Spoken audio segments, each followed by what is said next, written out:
की राजनीति गजब नहीं बहुत गजब है। जो ना कभी सोचा हो वो भी यहाँ हो सकता है, चाहे चुनाव हो या ना हो। जो लोग ये मान रहे थे कि चुनाव के बाद सब ठंडा हो जाएगा, उन्हें हाल की कुछ घटनाओं को देखना और समझना चाहिए, जिसे हम आज इस वीडियो में बताने जा रहे हैं। जो हो तो आज रहा है, पर जिनका असर 24 से लेकर यूपी में 27 तक देखने को मिलेगा। यूपी की राजनीति का पारा कभी नीचे नहीं आता। अभी विधानसभा चुनाव खत्म ही हुए थे कि अब एक के बाद एक नए सीन सामने आ रहे हैं। नई सरकार शपथ ले उससे पहले ही योगी सरकार को घेरने के लिए अखिलेश और उनका समाजवादी कुनबा कैसे दिन रात एक कर रहा है।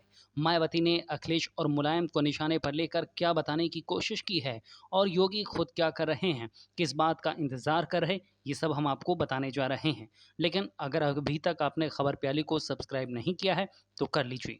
तो बात यह है कि 25 तारीख का यूपी में इंतजार हो रहा, जब योगी फिर से शपथ लेने के साथ ही यूपी की कुर्सी संभालेंगे। लेकिन बाबा के गद्दी पर बैठने से पहले ही विपक्ष में गदर मच गई है। अखिलेश का पहले ये बयान देखिए। जब उनसे पूछा गया कि शपथ में जाएंगे नहीं, तो अखिलेश ने साफ मना कर दिया। कहा कि बुलाने पर भी नहीं जाएंगे। क्या राजनीति में ये तरीका ठीक है?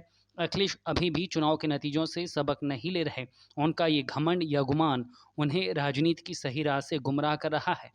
खैर, ये तो उनकी मर्जी पर है। बाबा की जीत का साइड इफेक्ट सपाई खेमे में ऐसा है कि कभी जयंत को राज्यसभा भेजने की बात हो रही, कहीं वो पाला ना बदल दें। कभी राजभर की अमित शाह से मुलाकात की बातें होने लगती हैं, तो एमएलसी चुनाव में उनके प्रत्याशी के पर्चे फाड़ने की तस्वीर सामने आने लगती है। यानी चुनाव का टेम्परेचर बिल्कुल भी डाउन नहीं है।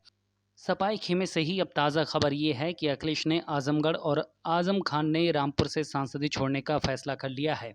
अखिलेश अब योगी से सदन के भीतर दो दो हाथ करना चाहते हैं, ना कि दिल्ली में दूर से बैठकर यूपी की सियासी लीला देखना चाहते हैं। फिर आजम खान मुस्लिम वोट बैंक, उनकी हक हकूक की बातों से जो वोट बैंक वापस सपा में लौटा है, उसे बचाने के लिए सदन में अखिलेश का साथ देंगे ही। इसीलिए उन्होंने भी विधायक रहना ही ठीक माना है। यूपी में पार्टी को मजबूत करने और शायद 27 में बीजेपी को शिकस्त देने का यही रास्ता अखिलेश भैया को सूझा है।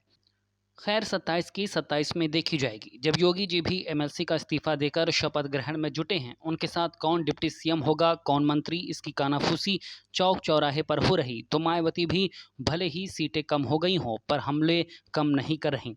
एक बार फिर सपा पर हमलावर बहन जी ने ये साफ कह दिया है कि बीजेपी से बीएसपी नहीं, बल्कि सपा संरक्षक मुलायम सिंह यादव खुलकर मिले हैं। इन्होंने बीजेपी के पिछले शपथ ग्रहण में अखिलेश यादव को बीजेपी से आशीर्वाद भी दिलाया था, और अब अपने काम के लिए एक सदस्य यानी अपर्णा यादव को बीजेपी में भेज दिया है। मतलब साफ है, चुनाव ओवर हुआ है, जंग नहीं। अभी भी निशाना वही है, तेवर वही है। ये अलग बात है कि गद्दी 5 साल योगी जी के पास ही रहेगी। तब तक सब अपने तरीके से तीर चलाते रहेंगे, तैयारी करते रहेंगे। योगी जी बुलडोजर के साथ मैदान में अब नई चुनौतियों से लड़ने 25 तारीख के बाद फिर से आ रहे हैं। ब्यूरो रिपोर्ट, खबर प्याली। खबरों की ज्यादा जानकारी के लिए अपने पसंदीदा चैनल खबर प्यारी को लाइक करें, शेयर करें और सब्सक्राइब करें।